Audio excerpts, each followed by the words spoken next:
Good evening, everyone. In this lecture, as usual, I'm going to be talking about you.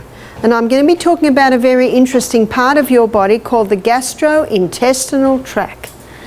Your gastrointestinal tract is about 8 meters long. It starts at the mouth and it ends up at the other end.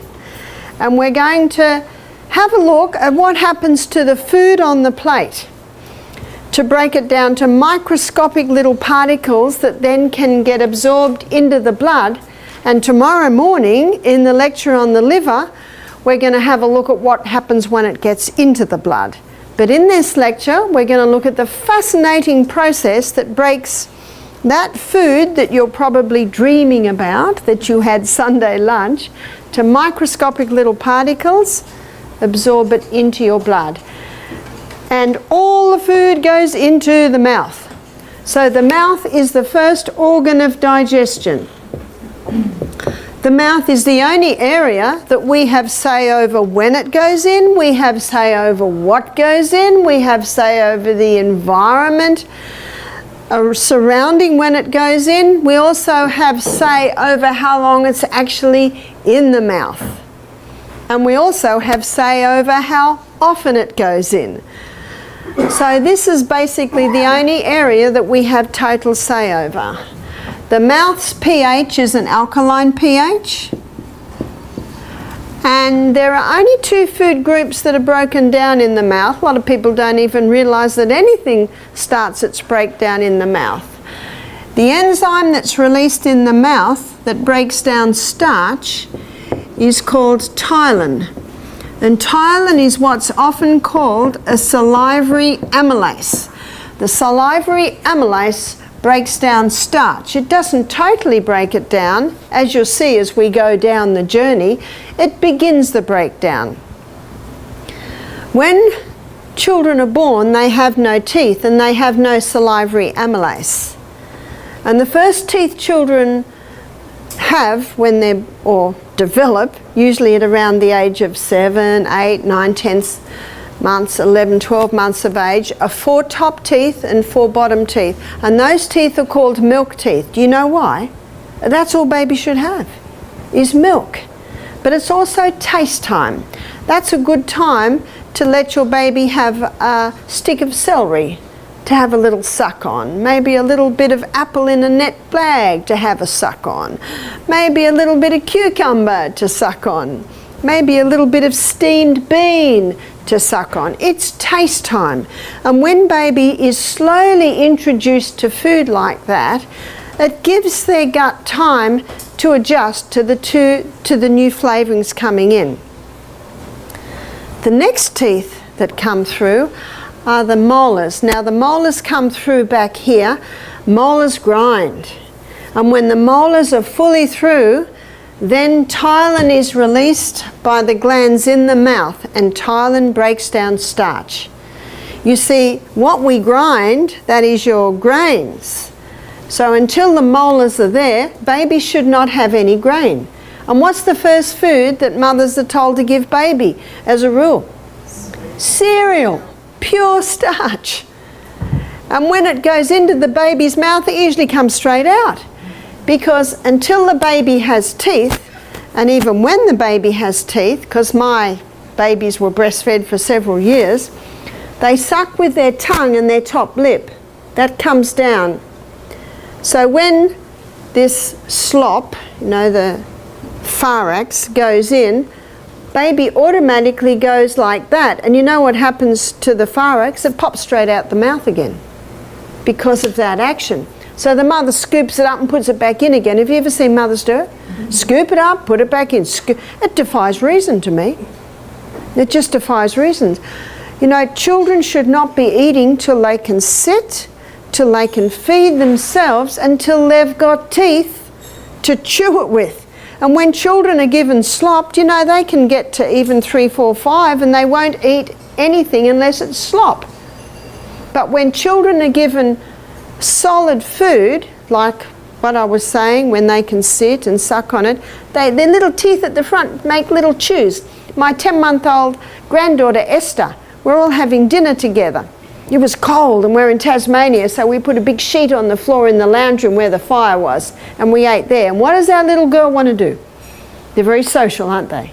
But she's only got 3 teeth. She can sit, she can feed herself, but she's only got 3 teeth.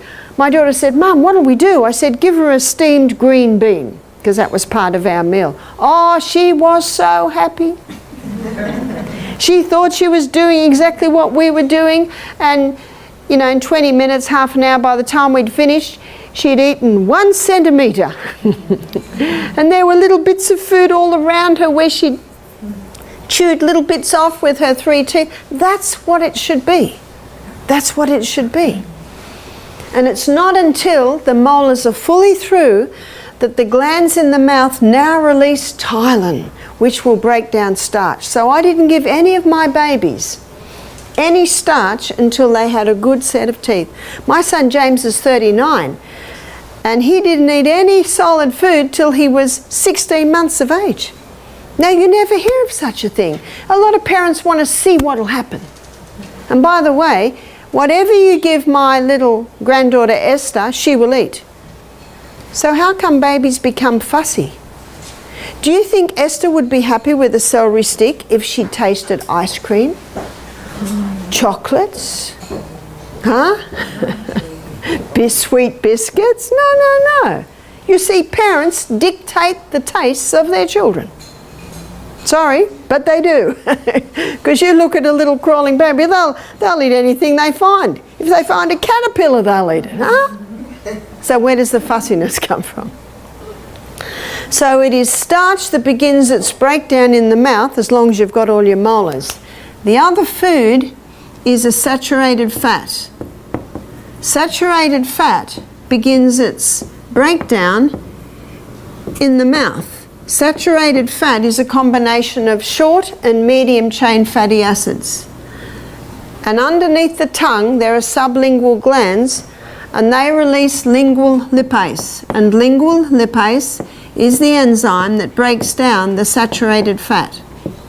So saturated fat is unique in that the breakdown begins in the mouth. That's the only digestion that happens in the mouth. But something very important also happens in the mouth, and that's chewing. We've got teeth for a reason. We should chew until our food is almost a liquid. And then the food comes down the esophagus through this little gateway here called the cardiac sphincter and into the stomach.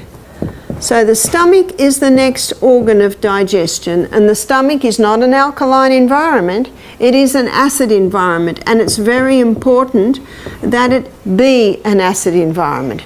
You see, the folds that line the stomach are like this, and they are lined with gastric glands, and 2/3 of those gastric glands release mucus. And what that does is that provides a thick mucosa wall protecting the stomach about what is released in here. Now what's released here is pepsinogen, and the other enzyme that's released there is hydrochloric acid. Now in an acid environment, pepsinogen and hydrochloric acid unite to release pepsin. And pepsin is the enzyme that breaks down protein. So the only food that's broken down in the stomach is protein, and it's broken down by pepsin. Hydrochloric plays a very important role. You see, hydrochloric acid not only unites with pepsinogen to release pepsin that breaks down the protein, but hydrochloric acid is antifungal, antibacterial.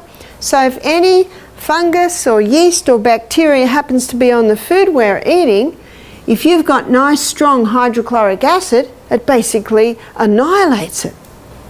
And you can see why God meant this union to happen here, because if pepsin was here, pepsin could start breaking down the lining of the stomach. Something also is released here, and that's the intrinsic factor. The intrinsic factor is very important for the absorption of B12. So let me give you the B12 story. Let's pretend that this is B12. In food, B12 is bound up with an R protein. And when B12 and the R protein come into the stomach, hydrochloric acid breaks that union. What also is released in the stomach is intrinsic factor. Now, intrinsic factor and the free B12 travel together all the way down the gut until they get to the last part of the small intestine. Then intrinsic factor and B12 unite and they're absorbed now into the body. So if someone has low B12, it could simply mean they've got low hydrochloric acid, or their gut is not making intrinsic factor. Because once the B12's absorbed, there's an enterohepatic circulation that connects this area with the liver. And B12 can be constantly circulating. So someone can have no B12 in their diet for 30 years before they can show a B12 deficiency. So if someone has a B12 deficiency, the first thing I look at is the function of the stomach. And one of the signs that someone has low hydrochloric acid is they've eaten a meal, 6 hours later, they're still feeling full. You see, if we had nice, strong hydrochloric acid, it breaks down the food, of course, with the connection of pepsinogen quite quickly. I've never met anyone with too much acid in their stomach. If someone says, I've got an over-acid stomach, my question is, how do you know? Oh, I can feel it burning. Oh, the problem's not the acid, the problem might be you're dehydrated and you haven't got enough mucus because mucus is 99% water. I know it's acid because it keeps coming up here. Well, the problem's not the acid. The problem is this little gate here. You see that little gate called the cardiac sphincter, it should be closed, and if it's closed, no acid will come up. So why would acid come up? Because that little gate is weak. Why would it be weak? A lot of people today have breakfast like a pauper, lunch like a pauper, and dinner is the king and the queen together. And then they lie down at night and gravity presses against that little cardiac sphincter, weakening it. And that little muscle, well, that little sphincter is a muscle, and when it's relaxed, it's closed. And when it tightens, it opens. So stress when all the muscles tighten can open it. So two things will heal reflux or heartburn. One is eat breakfast like a king, lunch like a queen, and dinner like a pauper, or you say supper. And take magnesium 3 times a day. Is it that simple? It is. Isn't that good news? And if someone takes antacid to stop the acid going up, what's my next question? What's going to break the protein down now? Huh? And you know what long-term low antacids they're finding is producing now? Colon cancer. Because the protein's not getting broken down, partially digested protein is reaching the large colon, and then the body says, what are you doing here? Quick, we have to create a lot of bacteria to deal with that, and that excess bacteria can start eating down the colon wall. And if someone says to me, I've been on antacids for 25 years, is it working? 25 years? What's the definition of insanity? To do what you've always done and expect different results. So what would cause a weakening in the production of hydrochloric acid? Drinking with the meals. You see, digestion is a chemical process, and that whole reaction I just showed you only happens in an acid environment. If people are drinking with their meals, it waters down the acid so you don't get that connection. And it's an American habit, isn't it? Certainly an Australian habit. Michael and I go to a restaurant and the waiter, what's the first thing he asks? What will you drink? No, we won't have anything to drink. Oh, we'll just bring you water. Now, if we say no, thank you, every waiter in the restaurant is coming to us. You don't have water? We let them put the water there. Okay, it just keeps them quiet. I think it's because people are so busy, they've got no time and they sit to eat. Oh, I haven't drunk. And then they drunk water. And a lot of people think they just wash the food down. Wash the food down, they basically wash all their digestive enzymes away. We should be stopping water ideally half an hour before the meal, resume about an hour and a half after the meal. That hour and a half allows time for those digestive enzymes to start their breakdown. If someone's thirsty after a meal, by all means have a mouthful. But large fluid with the meal will water it down. Also, when people are eating every couple of hours, you see, we have one stomach. And that stomach, there's much research to prove this, that one stomach takes 3 to 4 hours to digest. And then that stomach loves a 1 hour rest. So what's that between meals? That's 5 to 6 hours between. Surely not for children. Do you know they've got the same digestive tract? And you might have noticed, I worked out very early, children say they're hungry when they're bored. Have you noticed? And often, when a hunger pang is experienced between meals, it's often dehydration. One day my son Peter came to me and said, "Mum, the water's not doing it anymore." I looked at my watch and said, "Great, it's lunchtime." When the water's not doing it anymore, it usually is time to eat. Also, what exhausts the hydrochloric acid is eating large amounts at the end of the day. See, when we go to sleep at night, our stomach wants to sleep too. So if there's a huge meal in there, you know, everything slows down. This digestion's going to be very slow. And when the person wakes up in the morning, do they feel like eating? No. Now my son James, he's a builder. He works out every day. He's very fit. He eats 4 meals a day. He has breakfast at 5:30, and his metabolism is so fast because he's working so much that he has another meal at 11, and he has another meal I think about 4, and he goes to the gym at night and works out, and he has something else to eat about 7:38, and it does him well. Can you see how you've got to play with what works for you? One man said to me, "I grew up with 8 brothers. Our mother and father said you're having main meal for breakfast, main meal for lunch, and that's it." He said, "We're working hard on the farm." He said, "We'd get into our cars and go to town and eat junk at night." That mother would be far wiser to see she's got growing boys who are working hard and provide something for them to eat at night. So a meal at night that would digest quickly would be fruit or a salad or soup. Big growing boys can have 4 bowls of soup, or a protein drink. A protein drink can digest easily. You just got to work out what works for you, and your body will quickly tell you what's working. So that is what's broken down in the stomach. Protein and protein alone. All your starch digestion is put on hold because we're now in an acid stomach. And then we move through and come to the first part of the small intestine, which is called the duodenum. And the duodenum has 2 main organs that are emptying into it.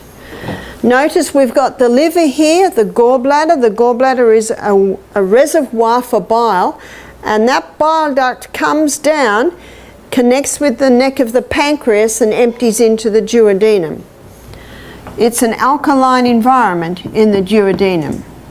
And the enzyme that is released from your gallbladder, so I'll just do GB for gallbladder, from the duodenum, is bile. And bile is an enzyme that breaks down long-chain fatty acids, so this is your unsaturated fats. So a lot of those fats are vegetable fats, you know, found in your nuts and your seeds. From the duodenum, the pancreas also releases some enzymes in there. And the pancreas releases pancreatic lipase. And pancreatic lipase does the final breakdown of the unsaturated fats. They're the long-chain fatty acids. So bile starts it, pancreatic lipase finalises it. The pancreas also releases pancreatic amylase. And remember, ptyalin is a salivary amylase, so the amylase salivary amylase ptyalase starts the digestion, put on hold in the stomach, comes to the duodenum, and pancreatic amylase finalises the starch digestion. What's also released in the pancreas is trypsin. And trypsin is the enzyme that finalises protein digestion. So protein digestion is begun in the stomach and finalised in the duodenum under trypsin and chymotrypsin. So these are two enzymes that break down protein. I've got some good news. It's going to get easier now. They're all the big words. From this, students, what's the main organ of digestion? It's the pancreas. Most people think that all of their digestion happens in the stomach, but it is not true. Now, one of the great things about saturated fat, it does not need bile. It does not need pancreatic lipase because the breakdown began in the mouth. So people with liver, gallbladder problems, pancreatic problems, what's the best fat for them? Coconut, yeah. Coconut, it's very easy to digest. But you can see if stomach is not acid enough and pepsin can't break down protein, then protein comes into the duodenum and trypsin and chymotrypsin, they just start the breakdown and they should be finalising the breakdown. At every stage, every organ's role is very important. And if the person ate too fast and didn't give time for the ptyalin to begin starch digestion, and undigested starch gets to the pancreas, pancreatic amylase starts the breakdown, whereas it should be finishing it. Most of your nutrients are absorbed before you get halfway through the small intestine. So from the last part of the small intestine, it's really just roughage. And when the contents of the small intestine gets into the large colon, it's usually mostly liquid. But let's go back to where the food's absorbed, which I call the grand finale of digestion. The small intestine is lined with villi that look like this. And as I showed this morning, that villi should have a thick turf wall, and that thick turf wall around it is made out of mostly Lactobacillus acidophilus and Bifidobacterium. There are trillions of microbes in there, but they're the two main ones, and from them most of them are made. And these bacteria is responsible for the final breakdown, the final touches of digestion. They're particularly important for the release of the B vitamins. That bacteria is also important for the absorption of your nutrients across and into the blood. And of course this villi has capillary networks all through it. That thick turf wall, those microbes, are responsible for protecting the blood, wrong colour, protecting the blood against harmful pathogens that might be in the gut. And those microbes are responsible for nourishing the cells that line the gastrointestinal tract. No wonder I call it the grand finale of digestion. How do you know if the gut's working right? Let me give you a story of a man that came to our health retreat with his wife. He was 68, his wife was 67. I said, what is your reason for coming to our retreat? He said, I'm here to accompany my wife. I said, right. I said, how many bowel movements do you average a day? Because I did a health assessment on him. He said 6. I said, oh, that's a lot. He said, yes, I've got irritable bowel. I said, oh, are you on medication? Yes. And he listed the anti-inflammatories and the cortisones. He said, yes, recently the doctor said I can do no more for you. I said, oh. And then I looked at what he ate. He loved bread, he loved meat, he loved dairy, and he loved sugar, and he loved a couple of scotches every night. You see, when you're healing an irritated gut, this is what you've got to do. Number 1, stop all the irritants. What are the irritants? Wheat, dairy, in fact all the things he was having. Refined sugar, alcohol. All of these foods are like kerosene to a fire to an irritated gut. And he was having lots of them. Number 2, probiotic. Probiotic is for life. And that cortisone that he was on, it can break down that gut flora. The very thing he was taking to supposedly heal him, it wasn't at all. All it does is stop the gut being inflamed. And on all that medication, he's going 6 times a day.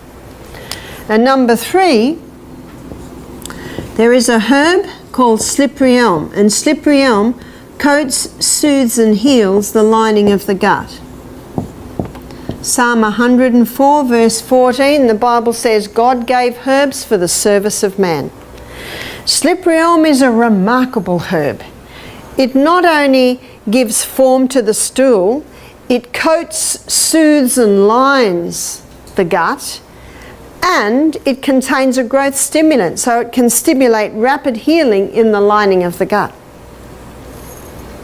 I said, can I try some things on you? He said, certainly. Now, we don't serve any wheat or dairy or refined sugar or alcohol at our health retreat. You've probably noticed. I gave him slippery elm 4 times a day, morning, noon, 6 p.m. and 9 p.m. at night. And I gave him a double dose of probiotic. You see, he told me he walks by the beach every morning, and where he walks, there are 4 restrooms on his walk. He's got to, because he's got to keep going in. So in his 1-hour walk every morning, he's got to do 4 stops. First 2 days of the program, he's on juices, so I'm watching him closely. I said, how many times are you going? He said, 5, that's 1 less, on juices. You see, the slippery elm gives form, it coats and soothes. The second day, he was very happy. He said, I only had to stop 3 times on my morning walk this morning. And he's going 4 times. He's dropping 1 movement a day, fantastic. And it's becoming formed. Wednesday, eating food was much better. I said to him, I believe you can stop your anti-inflammatories and halve your cortisone. He was not interested in doing that on day 1, but because of the results he was getting, he became interested. By Friday, he's going 3 times a day. That's exciting, and formed. The bleeding from the bowel had stopped. The cramping had stopped. This is on medication, all that was happening. On Sunday morning, he came running up to me very excited. He said, I just went on my morning walk and didn't go. Oh, how exciting. When he came to our health retreat, who was he here for? And he sat in the consultation like this. Because of the results he was getting, he was very interested. Because what has his doctor just told him? I can do no more for you. In fact, I know what's next. They start cutting out the colon. And you want to keep away from the knife if at all possible. And you see, it's our responsibility to prove to our doctor that we can do it. And isn't it wonderful when you surprise them? We live in an amazing body. This man's been dealing with this for 30 years. How long was he at our health retreat? 1 week. He's not healed, but he's getting a long way towards it. You see, cortisone is one drug you have to ease off. You have to ease off slowly.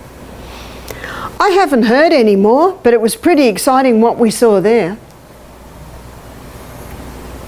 Do you know, as the stools become more formed and less frequent, he can start easing off the slippery elm. But before he eases off the slippery elm, my suggestion to him was get off the cortisone totally, and when everything settles down, start easing off the slippery elm. When he first came to our health retreat, he was not interested in stopping wheat, dairy, sugar and alcohol, but he's interested now. That's one of the beauties of coming to a health retreat, is you can try things at the health retreat and see what works for you. That will work for gastritis, ulcerative gastritis, irritable bowel syndrome, Crohn's disease, colitis. It will heal them all. How long will it take? How long's a piece of string? Depends how willing the person is to adhere to what you've got to do. And it also depends on how much medication they're on and how long it's been like this. But I can't think of a case more serious than this man's. 30 years, going 6 times a day, blood, cramping, almost liquid. What about the other way round, which is when we come to the large colon, not going enough? But before we go there, let's have a look at the appendix. The appendix isn't a mistake. Did you know that? The appendix is a very important organ. It has a nickname. It's called the colon's oil can, because what the appendix does, it lubricates the contents that come out so they can pass with ease through the colon. The appendix also releases antibacterial fluid.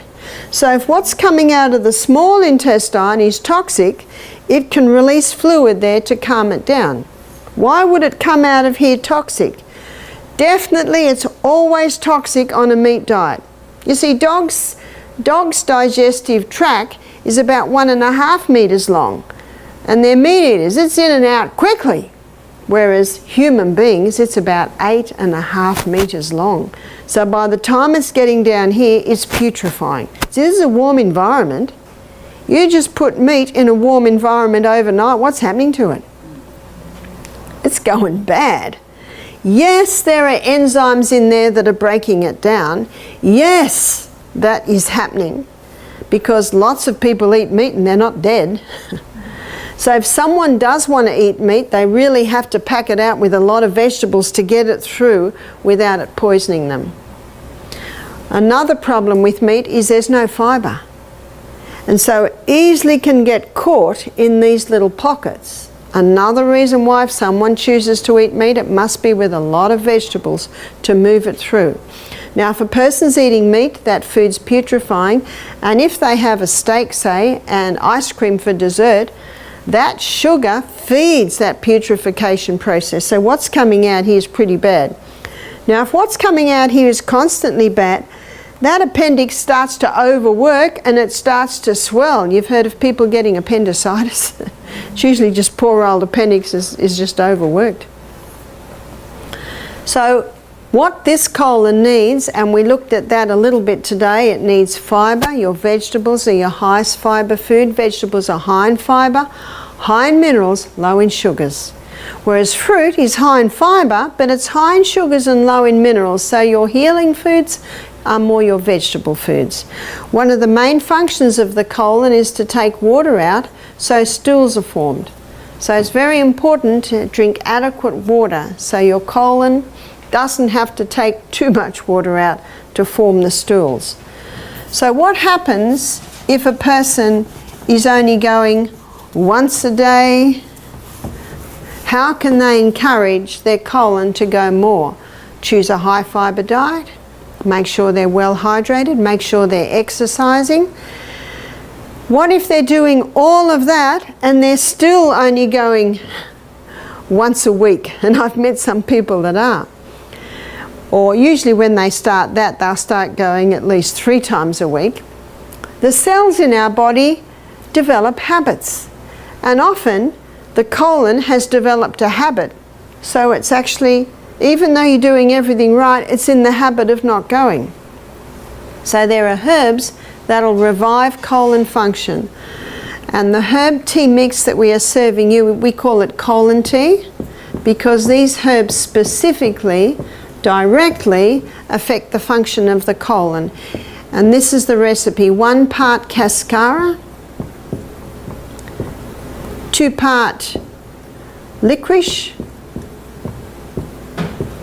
and 3 part buckthorn. Licorice is a root, and buckthorn and cascara are barks. So they all need a gentle simmer. So of that mix, you mix it together in a jar, and the recipe is 1 teaspoon of these herbs to 1 cup of water. And then there is a gentle simmer. And you would simmer them for, say, 10 minutes. And the dose is, most people, 1 cup a night will do. If a person's a bit more frequent, half a cup at night. Only in about 3 cases have I ever met people that would need 3 cups a day. But not forever. These herbs, if continually taking, it gets to the point where you have to take less and less and less. Your body's guide basically is your body's response. Or your guide is your body's response. This is the only tea that I know that acts like a laxative, but it's not addictive, because eventually you'll go so much you won't need to take it. Again, at the same time, you've got to eat the fibre, be well hydrated, have most of your food at breakfast and lunch, eat lightly at night. On Wednesday night, we're going to be looking at a poultice lecture and you can put castor oil compresses on the abdomen, and that penetrates deep and can help to break up any lumps in there. Also, at our health retreat in Australia, we have a colonic irrigation system, and that's very good at starting to clean out the colon and get it moving a little bit better. All that is warm water going in and coming out again, so it basically just softens old build-up. Now, as I mentioned to you this morning, another important point is the proper position when you sit on the throne to evacuate, to allow this red muscle. This red muscle is called puborectalis. And puborectalis is there to prevent us being incontinent with our colon. And I'll recap what I went through this morning for the sake of the film, and also repetition deepens the impression. So when a person is sitting on the throne like this, puborectalis remains firm, so it's holding still up the colon. But if someone has a little stool, or maybe they've paid the money from Bed Bath and Beyond and got a squatty potty, so now they are mimicking the squatting position. And when the knees are up like this, mimicking the squatting position, that causes puborectalis to relax. And when puborectalis relaxes, then the colon opens and the contents is able to be released with ease. It takes a lot of pressure off the anus, which means it can prevent hemorrhoids, and it can even contribute to the healing of hemorrhoids.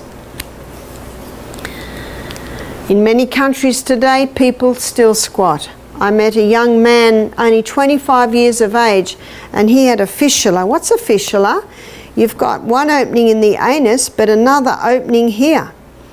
And he was so embarrassed, as you can imagine. For years he'd had this swelling, and he used to tell his friends that he had this discomfort, and they used to say, don't worry about it, it's just hemorrhoids. Finally he married, and his wife was a nurse, and for the first time someone looked at it and she saw a swelling there, and it burst one day and a lot of blood and pus came out. But because he continued to eat a bad diet, refined food, lots of wheat, lots of meat, the pressure remained to the point where he now had a fistula, which means a hole came right through there and back through to his anus, which is very uncomfortable. So the doctor did a colonoscopy on him and found a whole heap of polyps in here and took the polyps out, 25 years of age. I talked to his mother. He had had all the symptoms of a wheat and a dairy intolerance from a very young age. But he continued to eat it, not knowing what it was doing to him. So there's two things that had to happen here. One thing is the wheat, dairy, refined sugar had to stop. Slippery elm started to be taken to heal the colon. And I said to him, you need to get a little stool to take all the pressure on this area down here. He said, it's interesting you say that to me, because he said, 6 months ago my mates and I were camping out in the bush. So we had to dig a hole and squat. And he said, it was so comfortable for me because it didn't have pressure there. Now I told him that one thing that will speed up that healing is to get 2 tubs. And he was a fairly slim young man, so he could easily get tubs that he sits in. So 2 tubs, this is a hydrotherapy treatment, and it's called sitz baths. So he sits in the tub of hot water. That's how he's got to sit, and the water's like this. So he has a hot tub and he does that for 3 minutes. Then he does a cold tub, ideally with ice cubes in it, and he does that for 30 seconds. And these sitz baths he does 3 times. On Thursday night, Vanessa's going to be talking to you about hydrotherapy. You see, what's next medically? They start cutting. He's 25. His wife's pregnant with their first child. And that's why he agreed to see me. So I said to him, if you implement stopping the wheat, dairy, refined sugar, you start the slippery elm to heal that, you start doing the sitz baths. I said, do them every night. How long will that take? 10 minutes? I said, you just got to have the tubs, you just got to make an appointment. I said, that will bring a lot of relief. The doctor had just put a rubber loop between the fistula and the anus. And the poor man, you know, he could hardly walk, he could hardly sit. 25. That's the first of a series of operations they plan to do. I said, if I was you, I'd put all that on hold and try this. You see, the body's designed to heal itself, and it will heal itself if you give it the right conditions. You see, what may happen, another operation, and then another operation, and oops, it's not working. And so now there's too many polyps, and some of the polyps are cancerous. So they now start taking part of the large colon away. And then he has to have a colostomy, which is a hole here with a bag. Whoa, it's not looking good. Not looking good. I said to him, it is not by accident that I'm here to speak to you. I believe this was a divine appointment. He said, thank you so much. Many people are sick through ignorance. So before we close, let me just go back to the stomach. I looked at what causes a reduction in your hydrochloric acid. How can you increase it? Stop drinking with the meal, start having breakfast like a king, lunch like a queen, tea like a pauper, and have the juice of a lemon with a tiny bit of boiling water in it just before the meal, because your lemon is acid and it's a great digestive aid. The other thing you can do is put 1/4 teaspoon of cayenne pepper in a little water and have that just before the meal. Won't it burn? It actually never burns, it just feels like it. It tingles a little bit, But it will also wake up the gastric glands. And it is in that way that you can increase your body's ability to digest. Pineapple enzymes, that's a good question. Let me show you that. Now notice that the stomach releases pepsin, and the duodenum via the pancreas, trypsin and chymotrypsin. Those three are proteolytic enzymes. Proteolytic. And proteolytic enzymes break down protein. And there are two plants that have proteolytic enzyme. One is the pineapple, and the pineapple has bromelain in it, and that is a proteolytic enzyme. And the papaya has papain in it. So proteolytic enzymes break down protein. So your proteolytic enzyme is trypsin and chymotrypsin and pepsin. And these also are proteolytic enzymes. The good news is you can buy bromelain and papain in a tablet form, a concentrated form. And I personally would prefer someone use the lemon juice or the cayenne pepper because it boosts your stomach to make its own. But if someone has pancreatic problems, pancreatitis,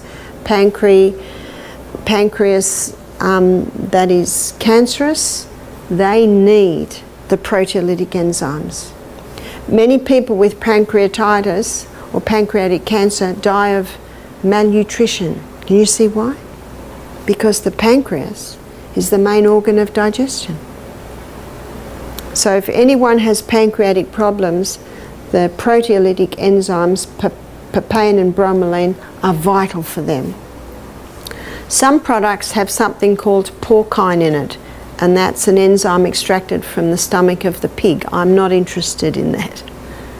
So be mindful when you read your labels.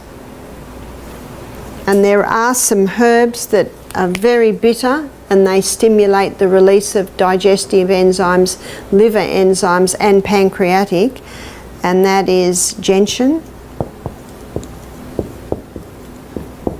and dandelion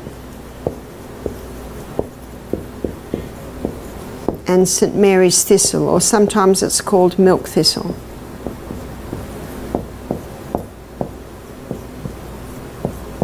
So the beauty of these three herbs is they will increase digestion in the stomach, they will increase the liver's ability to release its bile, and also pancreas.